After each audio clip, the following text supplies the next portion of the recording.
Iba't ibang flavors ng fried chicken ating lantakan ngayong hapunan sa mga tila hatid ni Claire Lacanilaw.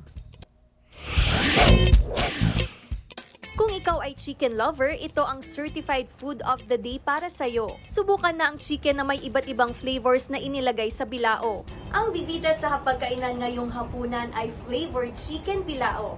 Ano-ano nga bang iba't ibang flavors ng chicken bilao? Ating alamin. Very unique po ang chicken bilao natin.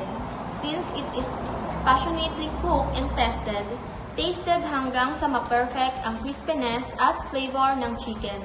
Meron po tayong 4 na klase ng flavors: barbecue, honey glaze, buttered, and spicy, which is sarili po naming recipe. Ihanda ang mga sangkap tulad ng manok, itlog, breading mix o harina, chili sauce, sesame seed, onion leeks at iba't ibang sauce para sa flavor ng chicken. Isawsaw ang manok sa binating itlog saka isalin sa breading mix o harina. Saka i-deep fry sa kawali. Pagkatapos ilagay muna sa lalagyan. Gisahin ang fried chicken at ilagay ang sauce para sa iba't ibang flavor ng fried chicken. Gisahin hanggang sa maluto at manuot ang lasa ng sauce sa manok. At maaari nang ilagay sa bilao ang iba't ibang flavors ng chicken.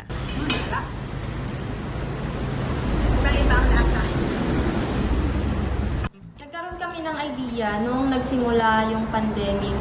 Normally kasi, pag sinabing bilao, pansit ang pumapasok sa isip ng mga tao. Para maiba, trinay namin na ilagay yung chicken sa bilao. Ang flavored chicken bilao maaari din gawin sa inyong bahay o pwedeng pagkakitaan. Claire Lacanilaw, Balitang Amyanan.